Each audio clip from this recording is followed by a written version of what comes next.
Hello, Spencer. How are you? Hi, good morning. Very well, thanks. It's very nice to meet you. It's my first time meeting you today, and I'm happy to introduce you to my audience. You have a very interesting story background, and your current work is also amazing. Congratulations on the excellent work that you're doing for the community. And I can't wait to start chatting with you about all of that. Um, I will just briefly mention that you're someone who has had firsthand experience with the criminal justice system. And so, I can say fairly a lot about how it is, the experience in jail and prisons, and the tough conditions in the jails. And this is one of the things that we're going to be hearing from you today. I will let you, though, still introduce yourself with your own words and what you're doing now, and then we can talk a little bit with more detail about your experience and your current work. Sure. Okay, sounds good. Yeah, so my name is Spencer Kell. I am an addict in recovery, a formerly incarcerated person. I'm currently the executive director and the CEO of a Canadian registered charity called Love Soluble, Incorporated. And what we do is we currently run the Manny Daniels Center, and it's an eight-bed treatment facility located just outside of Ottawa and Kingston, Ontario. And what we do is we help pre-sentenced men who have come in conflict with the law as a result of untreated substance use disorder. And we act as a group home where men would come on bail, address the substance use disorder, and then go through programming to become fully reintegrated. We do transitional housing right in-house. And that's what I've done with my life post incarceration, trying to help other guys to find a way out of the system and to break that cycle of recidivism.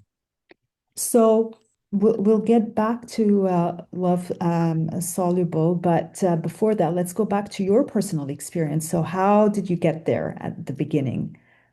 Yeah, okay, great. So I had decades of experience with the criminal justice system and coming in conflict with the law myself as a result of untreated substance use disorder. I've been incarcerated provincially over 20 times. I believe it's 24 or 25 times that I've been in and out of provincial institutions across Ontario. So I have quite an intimate knowledge of most of the jails, buckets, and detention centers across our fine province. Which detention centers, Spencer? Well, I'm a little older than some, so I've seen the East in Toronto, the West, the Dawn Jail. I did weekends in Mimico, which is now the Toronto South Detention Center. I've also been to the Toronto South Detention Center several times. Maplehurst Correctional Center, Mhm. Quinte Detention Center in Napanee, and up to Lindsay, so Central East Correctional Center. And I think that concludes my tour. Well, that's quite a lot. And what were the nature of the charges that you had? I'm guessing they were different on different occasions, or were they more or less similar? Well, mostly, I mean, drug-related offenses, so Mhm. property crimes, thefts, stealing or possession of stolen goods or Right. possession of drugs, some violence, mostly, you know, crimes to support a Your drug drug habit. addiction. Right. Yeah, Because you yourself, you were struggling with a drug addiction, correct? yeah, absolutely. And what was the drug or the drugs that you were addicted? My my go-to would be crystal meth. I Mhm. would also mix that with opioid drugs. So when I was using it was the fentanyl was sort of just coming out, but it was more other types of opioids, pills and heroin and things like that. Right. And so all the crimes were kind of related to support your addiction, right? Is that fair to say? It was a way to generate money so you can buy more drugs, and Yeah, it's the cycle, unfortunately. yeah, exactly. It's difficult to hold down a Monday to Friday 40-hour a week job when you're using drugs every night, and so we're left with little other chance to support our habits other than to engage in criminal activity, criminal behavior, selling drugs, and then stealing to get the money to pay for the drugs that you were supposed to sell. And it was just a bit of a vicious cycle that one can get in. And what happens in that process is we don't start there. We start a little bit innocent Hmm. and we get worse. The disease of addiction is progressive, Yeah. and our criminal behavior is progressive too. So if you looked at my record from the beginning to the end, it would consistently get a little bit worse, a little bit better, and the same with the addiction. And It so escalates. Yes. it does. In our sort of the line we draw of the things we wouldn't do, right? We tell ourselves, I might do this, but I certainly wouldn't do this. And we continue to push that barrier. It gets Right. pushed further and further and further as our need for the substance grows stronger and stronger and stronger until we become people that we barely recognize, and Hmm. people that our families don't recognize or don't want to be involved with. So it's a sad story, and it happens a lot. It happens a lot. Um, that so many men who are incarcerated are not bad people. They have a bad problem. And then so that's the idea of, so we're unfortunately, when we go and we do time in provincial institutions, there isn't much for a solution other Hmm. than we become separated from society and for a while until they let us back out. And so then we have that phenomenon we call recidivism. And so I'm a prime example of a recidivist who's, over the course of 20 years have visited, almost a dozen institutions, 2 dozen times in my life. A normal person would think that's crazy, Hmm. right? But a Well, person trapped in that cycle becomes frustrating. Just doesn't, there isn't another way well, out. so was prison, did it have any impact? Did it help in deterring or in stopping the criminal behavior? Because that's really why we have prisons. It's to separate and to deter and to denunciate mainly people from engaging in that type of behavior. From your perspective, Spencer, do you think that all that time that you spent in custody, did it help? Um, or was it making it worse? For you and for the people that you're working with through Love Soluble. I would say both. Both Mhm. statements are true that yes, it helped and no, it didn't help. So depending on my way of thinking, so if we boil it down, nobody likes doing time, or most of us don't like doing time. So in that sense, it acts as a deterrent because we know we don't want to be in jail and we know we don't want to go to jail. Mhm. So then that's why the part doesn't make sense for normal people who would say, well, then why would you keep going Right. if you don't like it, right? And Mhm. so for the clientele that we serve are all people who are suffering from an untreated substance use disorder, which represents about 70 or more percent of people who are incarcerated through the Right. provincial criminal justice system, that they are also suffering from mental health or addictions that are untreated. And so the jail alone doesn't act as a strong enough deterrent because we continue to become in conflict with the law. And it's not because the deterrent isn't strong enough, it's because our addiction is stronger. And so we just tell Yeah. ourselves, well, I just won't get caught. But eventually we always do get caught. So then on the flip side of that, to answer your question, is did it help? Well, no, the time alone didn't help. To know I didn't want to be separated from society, they kept society safer for maybe the 4 or 5 or 6 months that I was in there. Sure, the neighborhood was a little bit safer. But was there anything for me, any programming or anything for me to do while I was there that might prevent me from becoming reincarcerated in the future? And the answer, sadly, is that no, and especially in the time that I was doing time, that there was little to no resources available for a person who decided that they wanted to make some kind of a change so that they didn't have to re-enter custody into the future. There, unfortunately, those resources weren't available. Well, so let's talk a little bit more about that because that's a huge problem for people who are struggling, whether it's a drug addiction or a mental health problem, and they do want to address it while they are in custody. The reality is, first of all, there are long waiting lists. So even if a person wants to get into a program, they're not just going to get into it right away. So Right. they have to wait.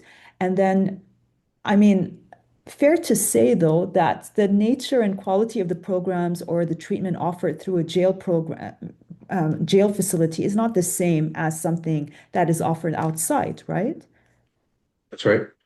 So, Yep. I mean, how effective is it going to be getting treatment? Like, isn't it better, especially for someone who is struggling with a strong addiction? Isn't it better for them to be released and getting that help outside of custody as opposed to in the jail? Well, absolutely. I think that both institutions have a role to play in the recovery process of the individuals who are suffering, that are looking for solutions, who are looking to change their lives. That that I think that the provincial institutions do have a duty of care and a role to play in the introduction of rehabilitation programs and even offering to the best of their ability some kind of programming while a person is incarcerated in pre-sentence custody, or even more so if they're sentenced. That opens the door to an opportunity for the institutions to be able to provide further programming. So the complaint within the provincial institutions is that guys aren't in any one place long enough to be able to receive an effective amount of programming. And so, I fully agree that it's a revolving door, and that Mm. guys are coming in and guys are going out, and nobody's there long enough to actually address a substance use disorder or a mental health disorder, or even become stabilized before they're let back out again.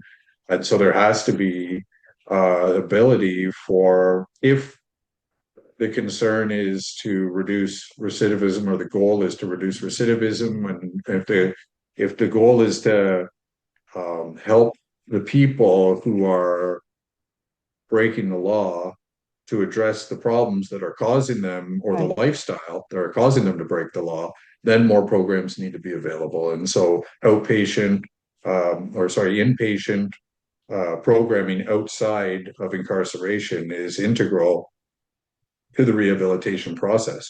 So a person like me, as I mentioned, it's been 24 times I was incarcerated, and 24 out of 24 of those times when I was leaving, I told myself I was never going to come back. But I didn't have the skills or the You ability couldn't help it, right? or the Like, yeah, programming. yeah. Mhm. And so, and I know firsthand how difficult it was to find a program, for one, that would Mhm. take somebody who's in conflict with the law, especially to take somebody who was pre-sentenced. It just was beyond the scope of what so many treatment providers were capable or were willing to take on. And can we just talk a little bit about the actual jail conditions? I mean, we keep hearing now in the news, we've had several incidents. Is one of the jails that you mentioned, Yeah. had a big scandal not a long time ago of how it treated its inmates. There was a specific incident that happened, but I mean, jail conditions, it's not a secret that they're harsh. But can you, because you've experienced that, so if you can explain when we say they're harsh, what exactly does it mean? Yeah, it's certainly not the Chateau Laurier when we Yes. become incarcerated. And so I mean, and it's not meant to be. The attitude of the staff can vary from person to person. It's a very individual thing, but there are a large percentage of people who are employed through the Ministry of Safety and Corrections who have a very negative attitude towards people who are in conflict with the law, and it comes out in the work that they do. So the unfair treatment, sometimes it's physical abuse, it's certainly mental and verbal abuse that goes along with the whole process, from when you're arrested to when you're brought to court to when you're processed at A&D, and then when you're put into the facility itself or the institution itself. And that's not to say that there aren't some employees of the ministry that do care for the individuals who are there. And I know there's in just in public there's an attitude uh, split between, well, they deserve it, or those are some people that need help. And even amongst the population of prisoners, there are some prisoners who are very negative, don't want help, and Yeah. would be combative towards the staff. And then there are others who are need help or looking for help. So it's hard to put everybody all under or paint everybody with one brush. But as far as the conditions go, I mean it's no secret that the jails are overpopulated, they're overcrowded, that we'll take Quinty Detention Center, for example, in maximum security, the unit has a day room and then it has a hallway and there's 6 cells. So 50 years ago, there was 6 beds in those 6 cells. And then fast forward a little bit, and then there's bunk beds replace the singles. So now from a 6 men holding unit, now there's 12 men being housed there. And to the time when I was doing time, that now there's a mattress on the floor. So there's three You have people in three each people in this cell, now. Yeah. and which is in a cell that was originally designed for one Um, person. And so the overcrowding makes for, I mean, and so you can imagine if you if you had to spend in a small area with share a bathroom with no door with 3 people in a in a cell smaller than this office that I'm sitting in, that it would be difficult to always get along with those 3 people or the other 2 people that you're with.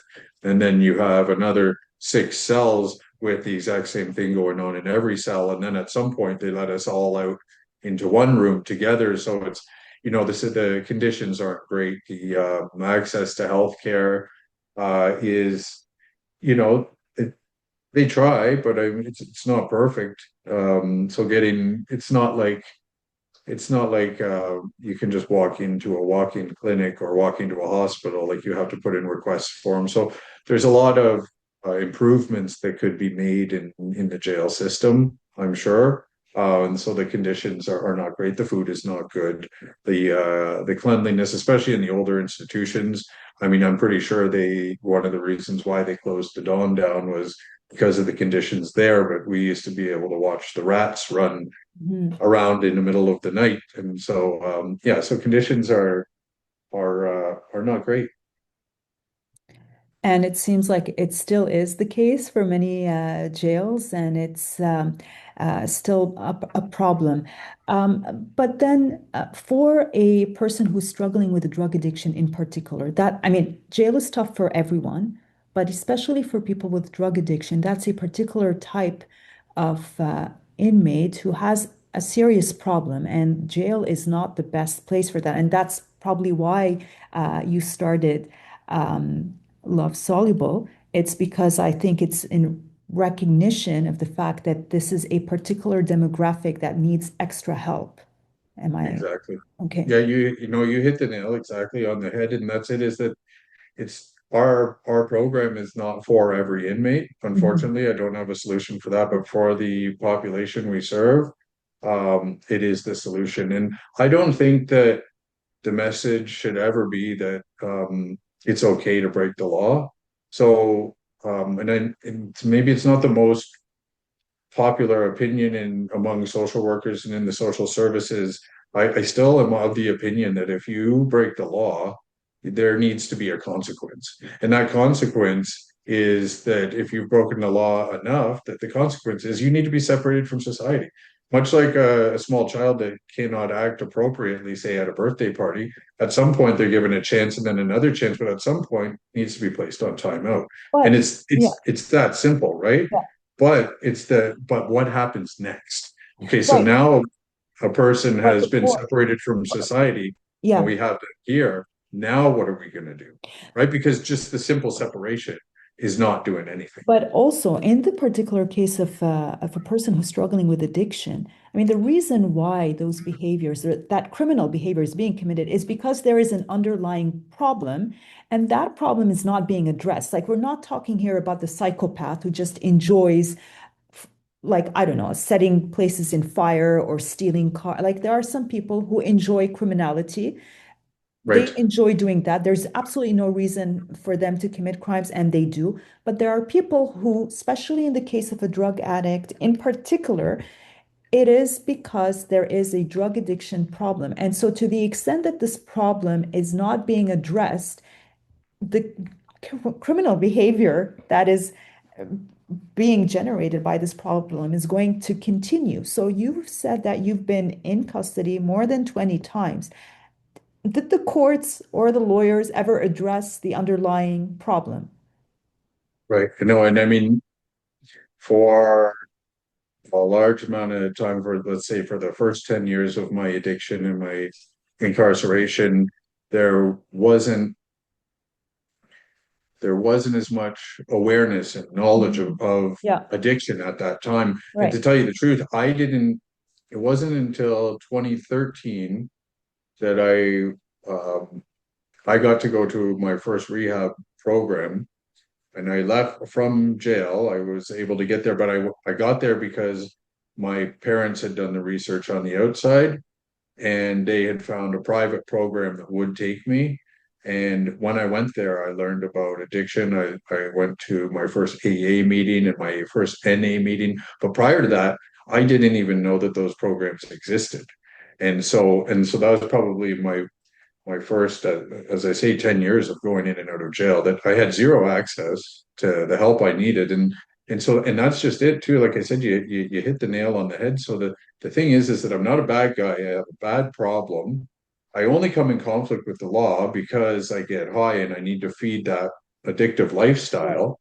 And so then the attitude of the system needs to be to recognize that that's the issue, that it's like a weed, right? And um, simply putting someone in jail is just cutting the head of the weed off. But addressing the substance use disorder that's underlying is pulling that weed right from the root. And Mm. then we're sure it's not going to grow back. And to me, it's a no-brainer. And I don't know why. And we're starting to see that people are catching on to this. But I mean, to me, it's a no-brainer. It's like, why do we keep throwing addicts in jail instead of giving guys treatment?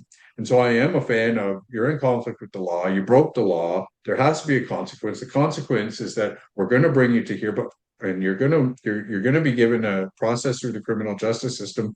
From there needs to be a solution. And Right. that's what we've done here at Love Soluble is, and especially for us, for the reason why we take guys who are pre-sentenced is because that opens up a door. When I'm pre-sentenced, there's some uncertainty about, how much time am I going to get? And there's some fear. And sometimes it's that fear and uncertainty that I need as motivation in order to move forward with recovery and deciding that I'm going to change my life. And so our program is specifically designed to capitalize on an individual's motivation in the moment where he's come in conflict with the law and uncertain of what his future is going to be like. And at that moment, he says, maybe I could have a different future. And then so it's at that point that we intervene and we say, so we act as an alternative to incarceration. That's what the Manny Daniels Center, what we do. And so we step in and we say to the courts, we say, hey, listen, you're going to keep this guy in there for 6 months and he's not going to get much programming. You're going to have to let him out eventually. And when you let him out, he's ill equipped. He still has a substance use disorder and he hasn't learned a thing. What do you like?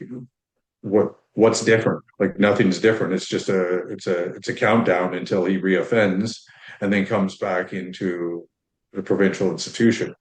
So we step in and we say, how about we take him and he'll come into our program and our program will start to address the substance use disorder. And then we'll look at all of the psychology that goes along with criminal behavior and we'll start to address those. And then there's all sorts of um, practical issues in a person's life that have racked up in 10 years of an addictive lifestyle. And so that can look different for each individual, but the common thread usually is, I don't have a bank card. I don't have a credit. I don't even know what a credit rating is. Never had a credit card. I had a driver's license, but I lost it. Mhm. Or I've never had a driver's license. Or I have a driver's license, but it's suspended. Um, I haven't been to a doctor and I haven't been to a dentist. And so we start to address some of those things while a person comes into our care as well. Because you see, those don't get addressed while a person is in a state of incarceration. And then so if we let somebody out of a provincial jail and we say, okay, you've done 6 months, your debt to society is paid. Now go outside Yeah. and go live. And so they're Yeah. then and they're like, well, You live don't where? have the I don't tools. have a home. Yeah. I don't have support in my addiction. I don't have a bank account. And then so quickly that person gets frustrated and says, well, I'll just go back to the thing that I know. Right. And the thing that I know is to live in the underworld and the subculture of the where the addicts live, of the drug addicted subculture that we see, and it's just getting worse and worse. And we Yeah. see it on the sidewalk. We see it when we can't ignore it anymore. So now that's, I believe, part of the reason why we're starting to get some awareness and attention because we just can't ignore the problem anymore. It's so in your face, especially if you live in a city. And younger people as well. Like, unfortunately, we're seeing a lot of very young people getting caught in that cycle, and which is very sad because they have a whole future ahead of them that they could be doing something better with their lives as opposed to just going in and out of jail because they're unable to address the underlying problems. But let's talk a little bit more here. How long, like, it's a residential program, the Love Right. Soluble. And you mentioned it's 8 beds that you guys have. Okay. That's right. And how long does a person stay there? As long as it takes. Okay. And so we don't, one of the things that when I was developing this program that I realized because I've been to several programs, and I've been to a 3 month program and a 30-day program, been to a 28-day program, I've been to a 90-day Yeah. program, but who am I to say how long it's going to take you to get better?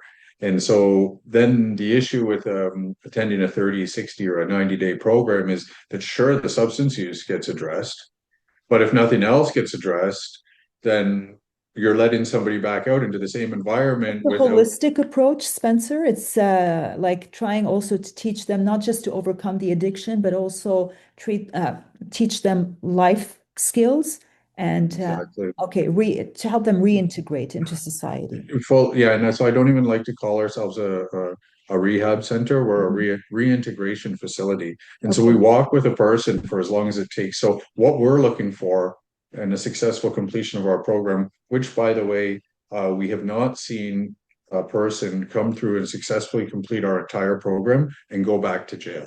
Nice. So the criminal justice system sees us as an alternative, and then usually the progress a person has made since they've completed their program with us, the courts deem that it would be counterproductive to put that person back into incarceration because they've hit so many markers. And so that's why I say it's as long as it takes for us. So what we're looking for a successful completion is one, that we've addressed the substance use disorder, that we've put program of recovery, that the individual has adopted a lifestyle of recovery that they're doing because they want to. And so they've seen that change. Then we've helped with some of those practical needs. So we're looking at an individual now who has a bank account, who has, a doctor, who has seen the dentist, who is starting to take care of some of those practical needs. One of the most key things in there is that so many family relationships get torn and tattered Yeah. and damaged through the years and the years of the lies, the addiction, the jail, the stealing, and all of that stuff. And so, what we do in time, because it doesn't happen on the first day, is we work with our clientele to be able to start to repair those relationships. And many of the men that come into our program are fathers, and they've been vacant in the role of father for so Mhm. long. Some of them are husbands, and a lot of them, all of them are sons, right? And they have brothers, they have families. So we start to do what we can to help foster those relationships to be rebuilt. And so that's part of the program. But essentially, what we do is once we see the groundwork laid for recovery and we see the rehabilitation starting to take place, we start to work with our clients to figure out, well, my famous question is, what do you want to be when you grow up? Yeah. right? And so we start to work on a treatment program. So our program doesn't end at the end of the addictions treatment. It's just getting started then. So in our program, the goal has to be education or employment or both. And so we figure out a pathway towards that.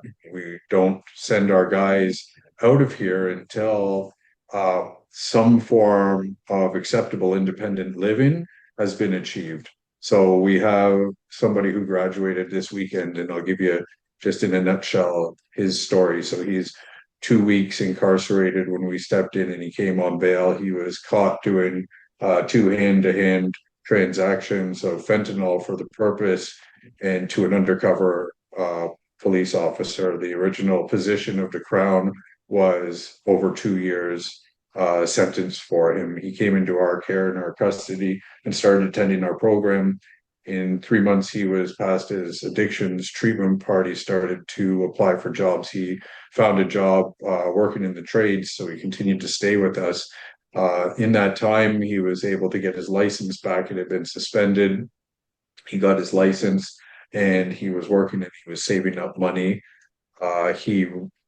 He re-entered his family unit as a father to he has an 11-year-old daughter, and then he regained the trust of his mother, who was his good support through that. So in that time, he saved up enough money to be able to buy a car. Hmm. So he had a car while he was living at our center, and he used that car to help some of the younger guys who are coming through our program. And so just this last weekend, he was able to secure his own apartment. So he's going into a one-bedroom apartment. I think he slept there last night or 2 nights. 2 nights ago was his first night, and so now he's got a full-time job. His court has resolved by way of CSO, Hmm. so community sentence order. So he got a 18-month community sentence order because the court didn't see any point in putting him Right. back in It will jail. just They saw destroy all the work and effort that he's been working so hard on for the past, for the time just before. So it really defies logic to just send him back into custody, a real jail at this point. exactly, and then so in what I like to say at the sentencing hearings, because I attend the bail hearings and I attend the Hmm. sentencing hearings, they're always contested bail hearings, but we kind of take the worst of the worst guys, and but I think that those are the guys that can use a chance. Guys like Yeah. me that have done this like 15 or 20 times, that are like they say, I'm done. I know I'm done. I can't do it on my own and I need some help. Right. And then my line at sentencing is that I tell the justice or the judge that the job of safety and corrections has been fulfilled. That he's been separated from society and he's changed. And Mhm. so now he's ready. Now it's safe. It's not a safety concern to the public for this man to have a one-bedroom apartment, a full-time job, be the father of his daughter, and be the son to his mother. And all of that process took us, took him. He was here for just over a year. And so, and then now, if you even want to talk about the financial implications of the cost savings that we've done to the taxpayer, like you and I, who Mhm. otherwise, if we had not have intervened, what would have happened if he would not have been given bail? He would have done maybe 6 months of pre-sentence time at a cost of about $300 a day to keep him incarcerated, at which time he would have then received an additional sentence, likely sent to the penitentiary at 2 years plus a Yeah. day. If he was lucky, maybe 2 years less a day. And then so he would have been incarcerated for that full time. Then at the end of that, he still would have an untreated substance use disorder. He would not have received the programming he received. He would not have a job. He would not have a car. He would not have his driver's license. He would still be estranged from his daughter, and he would still be a disappointment, or he'd still have a fractured relationship with his mother, Yeah. Yeah. right? And so, just in that one case study, it seems to be a no-brainer. It's like, well, okay, well, that's great. So, and now he pays taxes, Mhm. right? So he's no longer a burden He's on the system. contributing to, yeah, he's So then our working. question is, Yeah. well, why don't we do this 1,000 times? Yeah. I I agree. I wanted to ask you though, who can apply to Love Soluble? Like, is it only men? It seems like it's just for men, or can women apply? So currently, under at our facility, it is a men's only facility. Is We there an age only restriction? well, it's adult for adult men, so over the age of 18. Okay. We only began our operations officially in January of 2025. So it's a new concept, it's a new center.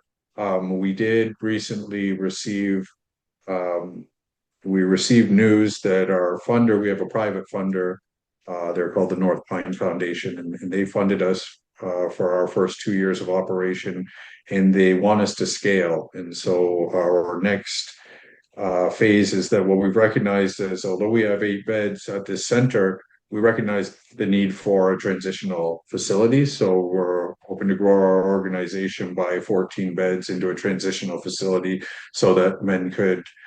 We have a bit of a bottleneck here. So out of the we have 4 guys working full time and 1 guy doing school full time, and because we don't kick guys out. We want guys to fully complete, resolve their court charges, get back to work, get back to life, get into independent living. That process it takes time, Yeah. right? And so I know there's so many more we could help. Uh, and so the transitional apartment would give us that ability to, for those who don't have homes to go back to, would have a home to go into to transition where they don't need the full program that they receive here and be able to be in a bit more of an urban setting rather than we're very rural where we are. And so that's the expansion. Now, what we're really trying to do is prove this entire comprehensive, holistic model, as you said, and that's something then that would be that could be carbon copied. And then so our goal, to answer your question, is in the next couple of years to have a women's center as well. Mhm. And is it for individuals who are facing particular criminal charges, or it doesn't matter? Like it could be any kind of criminal offense that they're facing. Yeah, that's right. So we do screen out for arson or for sexual offenses. Okay. We would not take sexual offenders. The population we serve are underserved population in the sense that we generally take your run-of-the-mill addict person, um, general population type of inmate. And the general population inmate is underserved in the sense that there aren't programs specific to that population, where in federal penitentiaries, for example, there are programs and they're open to everybody. But because they're open to sex offenders, the general population inmate will not go Hmm.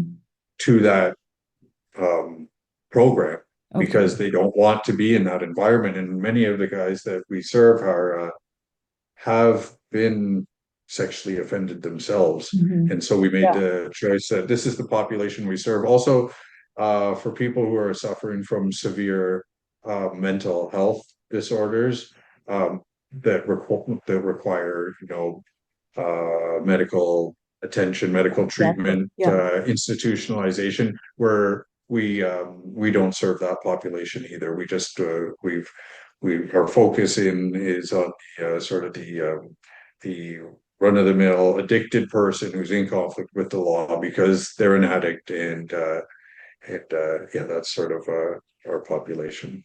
And I wanted to ask you, Spencer, if someone has a language barrier, like their English is not very strong, and they still want to be part of the program, do you guys accommodate in terms of interpretation? And are there French services as well, or is it purely in English? Yeah, right now, because we're just getting started, it's a good question. So we haven't run across that. We have run Mhm. across literacy issues, and that's something that we've found ways to work through. We haven't had much for language barriers. We have one French guy here right now, but he's bilingual, so I don't think it acts as a Right. barrier. Maybe one day. So the idea is, it never when I had the original idea to come up with this program and this model of treatment, my real heart was to change the way that addictions are being treated. through the criminal justice system. And so I wanted to create a program to be able to prove this model, to be able to prove that this is the solution, this is the alternative to incarceration, that we don't need to build more jails.